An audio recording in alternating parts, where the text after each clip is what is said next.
एक गांव में अर्जुन नाम का एक जादूगर रहता था। वो अपने काम से काम रखता था और कभी किसी को नुकसान भी नहीं पहुंचाता था, लेकिन फिर भी गांव के लोग उस जादूगर के बहुत खिलाफ थे। एक दिन कुछ गांव वाले सरपंच के पास जाते हैं और कहते हैं, सरपंच जी, हमारे गांव में अर्जुन नाम का एक जादूगर रहता है। सब लोग कह रहे हैं कि हमें उस जादूगर से खतरा हो सकता है, इसलिए आप उस जादूगर को गांव से निकाल दें।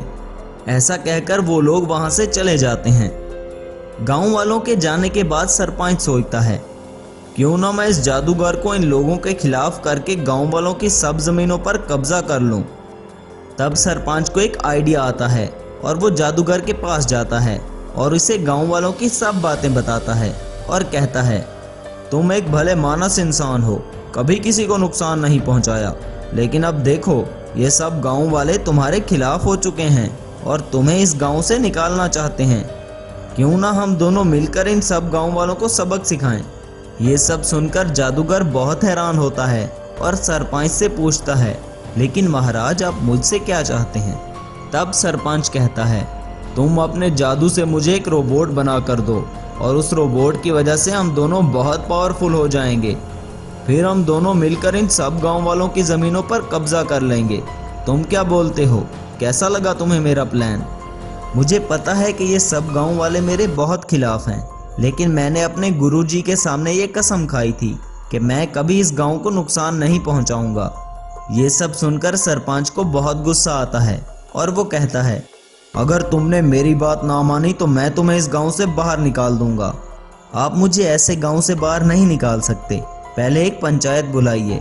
तब सरपंच एक पंचायत बुलाता है और वो जादूगर कहता है, आज के बाद मैं ये जादूगर का काम छोड़कर एक साधारण इंसान की तरह जिंदगी गुजारूंगा। तब से जादूगर अर्जुन एक ट्रैक्टर लेकर अपना काम करने लगता है। इस तरह कुछ समय बीत जाता है, लेकिन वो सरपंच बहुत लालची था और वो अपने पास एक और जादूगर को बुलाता है। ये जादूगर एक बुरा जादूगर था जो पैसों के लिए कुछ भी कर सकता था। सरपंच उस जादूगर को एक रोबोट बनाने के लिए कहता है, लेकिन वो जादूगर कहता है, मैं आपको अपने जादू से एक ऐसा राक्षस प्रकट करके दूंगा जो सारे गांव में तबाही मचा देगा और वो सिर्फ आपकी बात मानेगा। तब वो जादूगर अपने जादू से एक वाइट लाइन रोबोट को वहां पर प्रकट करता है जो बहुत विशाल और पावरफुल था। मैजिकल वाइट लाइन रोबोट को देखकर सरपंच बहुत खुश होता है और कहता है, अब जो भी मेरे रास्ते में आएगा मैं उसे जिंदा नहीं छोड़ूंगा। तब sarpanch magical white line robot से कहता है कि वो इस सारे गांव में तबाही मचा दे। मैजिकल वाइट लाइन रोबोट गांव में जाकर लोगों के घरों को तोड़ने लगता है और लोगों के पीछे भागने लगता है। गांव के सभी लोग बहुत डरे हुए थे, क्योंकि इनको पता चल चुका था कि ये वाइट लाइन रोबोट किसी और का नहीं बल्कि गांव के सरपंच का है, जो इस गांव पर कब्जा करना चाहता है। तब ये बात जादूगर अर्जुन को भी पता चलती है और वो सोचता है, इन गांव वालों के साथ अब बिल्कुल ठीक हो रहा है। मैं तो किसी को कभी भी नुकसान नहीं पहुंचाता था, फिर भी ये लोग मेरे खिलाफ थे। अब वो जादूगर सब कुछ तबाह कर रहा है। इतने में सभी गांव वाले अर्जुन के पास आते हैं और कहते हैं, जादूगर जी, हमें अब इस मुसीबत से आप ही बचा सकते हैं, प्लीज हमारी मदद कीजिए। ये सुनकर जादूगर अर्जुन कहता है, मैंने आज तक इस गांव को कभी कोई नुकसान नहीं पहुंचाया, फिर भी तुम सब गांव वाले मेरे खिलाफ थे। अब अच्छा हुआ तुम लोगों के साथ। ये सुनकर वहां खड़ा एक आदमी कहता है, उस जादूगर के शेर ने मेरे बेटे को भी मार डाला है। ये सुनकर जादूगर कहता है, तुम सब फिक्र मत करो गांव वालों, अब मैं उस जादूगर को गांव को और नुकसान नहीं पहुंचाने दूंगा। तब वहां खड़ा एक आदमी कहता है, वो बहुत ही विशाल मैजिकल वाइट लाइन रोबोट है। ऐसा सफेद शेर मैंने आज तक नहीं देखा। ये बहुत खतरनाक और शक्तिशाली है। तब जादूगर अपने जादू से वहां पर दो रोबोट प्रकट करता है और कहता है, मैं एक बार उस गांव के सरपंच के पास जाकर बात करूंगा। अगर उसने मेरी बात ना मानी तो मैं इस शक्तिशाली सफेद शेर को खत्म करने के लिए अपने इन रोबोट्स का इस्तेमाल करूंगा। तब अर्जुन अपने दोनों रोबोट्स को साथ लेकर सरपंच के पास जाता है। देखो सरपंच, बहुत हो गई तुम्हारी गुंडागर्दी। अब अगर तुमने किसी गांव वालों को नुकसान पहुंचाया तो मैं तुम्हारी जान ले लूंगा। ये बात सुनकर सरपंच जोर जोर से हंसने लगता है और कहता है, अरे जा बड़ा आया तू मुझे मारने वाला, मेरा ये सफेद शेर तुझे जिंदा नहीं छोड़ेगा। ये सुनकर अर्जुन कहता है, लातों के भूत बातों से नहीं मानते, तुम्हें तो अब सबक सिखाना ही पड़ेगा। तब अर्जुन अपने रोबोट्स को आदेश देता है कि वो इस सफेद शेर को खत्म कर दें। मैजिकल व्हाइट लाइन रोबोट अपने मुंह से आग निकालने लगता है और अर्जुन के एक रोबोट को खत्म कर देता है। अर्जुन का दूसरा रोबोट ऑप्टिमस प्राइम था, जो बहुत शक्तिशाली था और वो एक ही हमले में शेर को खत्म कर देता है। गांव वाले पुलिस को बुलाकर उस बुरे जादूगर और गद्दार सरपंच को पुलिस के हवाले कर देते हैं और अर्जुन का शुक्रिया अदा करते हैं। एक गांव में दो दोस्त रहते थे, एक का नाम था वीर और दूसरे दोस्त का नाम था करण। वीर के पिता एक मामूली किसान थे और करण के पिता इस गांव के धनवान थे। वीर और करण दोनों एक साथ ही स्कूल जाते थे। एक बार वीर के पिता की तबीयत बहुत खराब हो गई और उनका देहांत हो गया। वीर बेचारा अनाथ हो चुका था और उसका कोई भी देखभाल करने वाला नहीं था, तो उसने अपना स्कूल छोड़ दिया और गांव के पास एक गैराज में काम करने लगा। वीर बहुत मेहनत से काम करता था, इसलिए गैराज के मालिक को वीर का काम पसंद आने के कारण उसकी पगार बढ़ा दी। करण हर रोज उस गैराज के सामने से गुजरकर स्कूल जाता था और वीर उसे देखता ही रहता था। वो कभी कभी सोचता था कि अगर मेरे बाबूजी का देहांत ना होता तो मैं भी करण के साथ स्कूल जाता। करण ने ये देखकर कि अब वीर स्कूल नहीं जाता और वो एक मामूली से गैराज पर काम करता है, उसने वीर से अपनी दोस्ती खत्म कर दी। करण के पिता धनवान ने उसे पढ़ने के लिए शहर भेजा। वीर बहुत अकेला हो गया था क्योंकि अब उसका कोई भी अपना दोस्त नहीं था। देखते ही देखते कुछ साल बीत गए और वीर जवान हो गया। वीर अब भी उसी गैराज पर काम करता था। एक दिन धनवान अपनी कार ठीक करवाने वीर के गैराज पर आता है। तब वीर उनसे करण के बारे में पूछता है तो धनवान कहता है, मेरा बेटा रोबोटिक इंजीनियरिंग की पढ़ाई कर रहा है, कुछ दिन रह गए हैं उसकी पढ़ाई के, फिर वो एक रोबोटिक साइंटिस्ट बनकर हमारे गांव में अपनी लैब बनाएगा और अपने एक्सपेरिमेंट भी इसी गांव में करेगा। खैर मैं ये सब तुम्हें क्यों बता रहा हूँ, तुम ठहरे एक मामूली से कार मैकेनिक। ऐसा कहकर धनवान वहां से चला जाता है। यूं कुछ समय बीत जाता है। करण अपने गांव में वापस आ जाता है। करण अब एक रोबोटिक इंजीनियर बन चुका था और वो अपनी एक लैब उस गांव में बनाता है। कुछ दिन बाद वीर अपने बचपन के दोस्त करण को मिलने आता है। तब करण कहता है, तुम कौन हो? तब वीर बताता है, मैं वीर हूँ करण, तुम्हारे बचपन का दोस्त। याद करो हम दोनों एक साथ स्कूल जाया करते थे, तब हम बहुत अच्छे दोस्त थे। ऐसा सुनकर करण कहता है, वट एवर, मैं तुम्हारा वो बचपन का दोस्त नहीं रहा, बल्कि अब मैं बहुत बड़ा साइंटिस्ट बन चुका हूँ और अब मैं तुम्हारा दोस्त नहीं रहा, इसलिए तुम मुझे मिलने की कोशिश भी मत करना। तब वीर वापस अपने गैराज में आकर सोचता है, मुझे लगा करण वही मेरा बचपन का दोस्त है, इसलिए मैं उसके पास गया, लेकिन अब मैं भी उसके पास कभी नहीं जाऊंगा। अगले दिन करण के पिता धनवान करण के पास आकर, बेटा तुम मुझे एक रोबोट बना कर दो जो मेरी हर बात माने। तब करण कहता है, अरे पिताजी आप रोबोट का क्या करेंगे? तुम जो रोबोट मुझे बनाकर दोगे मैं उससे इस गांव का सबसे पावरफुल इंसान बन जाऊंगा और फिर इस गांव पर राज करूंगा। तब करण एक सुपर बाइक रोबोट बनाना शुरू कर देता है और कुछ ही दिन में एक मैजिकल सुपर बाइक रोबोट बना देता है। तब करण अपने पिता से, पिताजी अब ये रोबोट आपकी हर बात मानेगा और जो आप कहोगे वही करेगा। तब वो धनवान गांव वालों को अपने पास बुलाता है और कहता है, गांव वालों तुम सब अपनी अपनी ज़मीन मेरे हवाले कर दो, वरना मैं इस रोबोट से तुम सबको ख़त्म कर दूंगा। तब कुछ लोग डर के मारे अपनी ज़मीन धनवान के नाम कर दिए।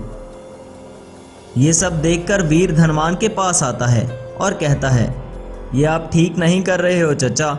तब धनवान को बहुत गुस्सा आता है और वो वीर को कहता है, अबे ओ मैकेनिक, तुम यहाँ से चले जाओ वरना मेरा ये रोबोट तुम्हें अभी मार डालेगा। वीर परेशान होकर अपनी वर्कशॉप पर आकर सोच रहा था कि इस धनवान को कैसे रोका जाए, ये तो पूरे गांव पर कब्जा कर रहा है, लगता है मुझे ही अब कुछ करना पड़ेगा। अगले दिन वीर को पता चलता है कि घने जंगल में एक स्वामी जी रहते हैं जो किसी मुश्किल आने पर लोगों की मदद करते हैं। तब वीर उन स्वामी जी को ढूंढने के लिए जंगल में जाता है, लेकिन उसको स्वामी जी कहीं पर नजर नहीं आते। जंगल में एक दरख्त के नीचे एक बड़ा सा पत्थर रखा हुआ था। तब स्वामी जी वहां पर प्रकट होते हैं और कहते हैं, कैसे आना हुआ बेटा, मुझे तो तुम किसी मुश्किल में लग रहे हो। हाँ स्वामी जी, मैं बहुत बड़ी मुसीबत में हूँ।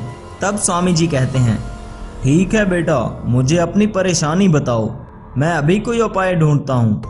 तब वीर स्वामी जी को सारी बात बताता है कि गांव के धनवान के पास एक रोबोट है और वो इस रोबोट से गांव में सबको डरा रहा है। ये सब सुनकर स्वामी जी ने अपने मंत्र से वहां पर एक विशाल टाइटन मॉन्स्टर को प्रकट किया और कहा, तुम इस टाइटन मॉन्स्टर को अपने गांव में ले जाओ बेटा। मैंने अपने मंत्र से इस विशाल टाइटन मॉन्स्टर को तुम्हारा गुलाम बना दिया है। अब ये वो करेगा जो तुम इसे कहोगे। तब वीर उस मैजिकल टाइटन मॉन्स्टर रोबोट को लेकर गांव में आता है। टाइटन मॉन्स्टर को देखकर करण कहता है, अच्छा तो तुम अब हमसे लड़ने के लिए इस राक्षस को लेकर आए हो। मेरा मैजिकल सुपर बाइक रोबोट बहुत पावरफुल है और वो इस राक्षस को मार डालेगा। तब वीर कहता है, राक्षस ये नहीं तुम हो करण, जो गांव के गरीब किसानों पर जुल्म कर रहे हो। तब मैजिकल सुपर बाइक रोबोट और टाइटन मॉन्स्टर रोबोट के दरमियान लड़ाई चालू हो जाती है।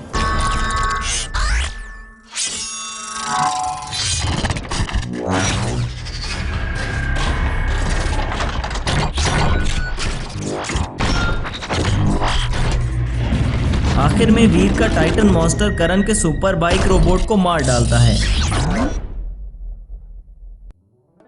तब वीर गांव का सरपंच बन जाता है और करण और उसके पिता को गांव से निकाल देता है। एक गांव में रवि किशोर नाम का एक धनवान रहता था। उसके पास एक ट्रैक्टर था। वो ट्रैक्टर कोई साधारण ट्रैक्टर नहीं था, बल्कि एक ट्रैक्टर रोबोट था। रवि किशोर के पास एक रिमोट कंट्रोल था, जिसको दबाते ही वो मैजिकल ट्रैक्टर एक रोबोट में बदल जाता था। अपने ट्रैक्टर रोबोट की वजह से रवि किशोर इस गांव का सबसे पावरफुल आदमी था और गांव के सब लोग रवि किशोर से डरते थे। उसी गांव में शक्ति नाम का एक आदमी रहता था। उसके पास एक जेसीबी था और वो जेसीबी चलाकर अपने परिवार का पालन पोषण करता था। शक्ति का एक ही बेटा था जिसका नाम गोपाल था, जो शहर में रोबोटिक इंजीनियर की पढ़ाई कर रहा था। एक दिन रवि किशोर शक्ति को अपने पास बुलवाता है और कहता है, मैं इस गांव का मालिक हूं। अगर तुमने इस गांव में रहना है तो तुम्हें मेरी हर बात माननी होगी। ये सुनकर शक्ति कहता है, लेकिन महोदय आप चाहते क्या हैं? तब रवि किशोर कहता है, मुझे तुम्हारा जेसीबी चाहिए। ये सुनकर शक्ति कहता है, लेकिन मैं अपना जेसीबी आपको क्यों दूं? मैं इस जेसीबी से अपने परिवार का पालन पोषण करता हूं। ऐसा कहकर शक्ति वहां से चला जाता है। रवि किशोर को बहुत गुस्सा आता है और वो कहता है, अब मैं तुम्हें बताऊंगा कि मैं क्या करता हूँ। एक दिन शक्ति अपनी जेसीबी लेकर एक जंगल के सुनसान रास्ते से गुजर रहा था कि अचानक वहां पर रवि किशोर अपने ट्रैक्टर पर शक्ति के जेसीबी के सामने आ जाता है। तब शक्ति कहता है, तुम अपना ट्रैक्टर लेकर आखिर मेरे सामने क्यों आ गए हो? तुम आखिर मुझसे क्या चाहते हो? मैंने तुमसे कहा था ना, मैं इस गांव का मालिक हूँ और यहाँ वही होता है जो मैं चाहता हूँ। अब मैं तुम्हें बताता हूँ कि मैं क्या कर सकता हूँ। तब रवि किशोर रिमोट कंट्रोल का बटन दबाता है, जिससे ट्रैक्टर एक विशाल रोबोट में बदल जाता है। मैजिकल ट्रैक्टर रोबोट शक्ति की जेसीबी को तबाह कर देता है। ये देखकर शक्ति डर के मारे अपनी जान बचाकर वहां से भाग जाता है। शक्ति वहां से भागता हुआ गांव आता है। सामने इसका बेटा गोपाल खड़ा था। शक्ति अपने बेटे गोपाल को सारी बात बताता है और कहता है, बेटा मैं वो जेसीबी चलाकर तुम्हारी फीस देता था और इस घर को चला रहा था। अब हमारा क्या होगा? तब गोपाल कहता है, मुझे इस जगह ले जाइए जहां रवि किशोर ने आपका जेसीबी तबाह किया है। दोनों बाप बेटा वहां जाते हैं जहां पर जेसीबी तबाह होकर पड़ा था। गोपाल उस जेसीबी को उस लैब में ले जाता है जहां आजकल वो काम कर रहा था। तब से गोपाल उस खराब जेसीबी का रेस्टोरेशन करना शुरू कर देता है और कुछ दिनों बाद गोपाल इस जेसीबी को रोबोट में बदल देता है। गोपाल अपने जेसीबी रोबोट को लेकर गांव में आता है। अब गोपाल रवि किशोर से अपना बदला लेना चाहता था। उसको पता चलता है कि रवि किशोर फिर से किसी गरीब किसान की जमीन पर कब्जा करने के लिए ट्रैक्टर रोबोट को लेकर वहां गया है। तब गोपाल का पिता उससे कहता है, बेटा मैंने ट्रैक्टर रोबोट की पावर देखी है और वो बहुत शक्तिशाली है। अगर तुम्हारा जेसीबी रोबोट कमजोर पड़ने लगे तो तुम वहां से चले आना, वरना वो रवि किशोर तुम्हें भी नहीं छोड़ेगा। ये सुनकर गोपाल कहता है, पिताजी मेरा जेसीबी रोबोट भी ट्रैक्टर रोबोट से कम नहीं है, आप फिक्र मत करें, मैं इस रवि किशोर के रोबोट का कचूमर निकाल दूंगा। तब गोपाल अपने जेसीबी पर जंगल की तरफ आता है। गोपाल को देखकर रवि किशोर कहता है, अच्छा तो तुम शक्ति के बेटे हो, फिर से नया जेसीबी इस गांव में लेकर आए हो, अब ये जेसीबी तबाह करवाना है क्या? ये सुनकर गोपाल कहता है, मैं यहाँ पर अपना बदला लेने आया हूँ। तब गोपाल अपने जेसीबी को एक मैजिकल जेसीबी रोबोट में ट्रांसफॉर्म कर देता है। मैजिकल जेसीबी रोबोट और ट्रैक्टर रोबोट में लड़ाई शुरू हो जाती है। ट्रैक्टर रोबोट बहुत पावरफुल था और गोपाल का रोबोट कमजोर होने लगता है। तब गोपाल को अपने पिताजी की बात याद आती है। तब गोपाल भी अपनी जान बचाकर वहां से भागने लगता है। तभी रवि किशोर का ट्रैक्टर रोबोट गोपाल के जेसीबी रोबोट को खत्म कर देता है। गोपाल फिर से अपनी लैब में आता है। वो बहुत परेशान था। तब गोपाल का एक टीचर वहां पर आता है जिसका नाम प्रोफेसर था और वो बहुत बड़ा साइंटिस्ट था। गोपाल को परेशान देखकर प्रोफेसर कहता है, क्या बात है गोपाल? तब गोपाल प्रोफेसर को सारी बात बताता है कि रवि किशोर नाम का एक धनवान जिसके पास एक बहुत शक्तिशाली रोबोट है जिससे वो सब गांव वालों पर अत्याचार कर रहा है। ये सुनकर प्रोफेसर को रवि किशोर पर बहुत गुस्सा आता है और वो गोपाल से कहता है, तुम फिक्र मत करो गोपाल, बस मुझे थोड़ा सा समय दो। तब प्रोफेसर लैब में अपने रोबोट पर कुछ एक्सपेरिमेंट करने लगता है। यूं कुछ दिन बीत जाते हैं। आखिर प्रोफेसर एक पावरफुल हल्क बस्टर रोबोट तैयार करता है जो बहुत शक्तिशाली था। तब गोपाल प्रोफेसर के पास आता है। गोपाल उस मैजिकल हल्क बस्टर रोबोट को देखकर बहुत खुश होता है और प्रोफेसर से पूछता है, सर क्या ये मैजिकल हल्क बस्टर रोबोट उस रवि किशोर के रोबोट को खत्म कर पाएगा? ये हल्क बस्टर बहुत पावरफुल है और इस हल्क बस्टर में 10 रोबोट्स जितनी पावर है। मैंने इसको फुल अपग्रेड कर दिया है। तब गोपाल उस हल्क बस्टर रोबोट को लेकर गांव में आता है। सामने रवि किशोर और उसका रोबोट भी खड़ा था। तब रवि किशोर का tractor robot magical Hulk buster robot पर हमला कर देता है और दोनों रोबोट्स में भयंकर लड़ाई शुरू हो जाती है।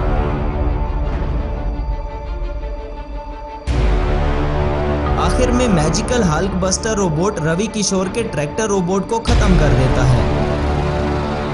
तब गोपाल वहां पर पुलिस बुलाकर रवि किशोर को पुलिस के हवाले कर देता है।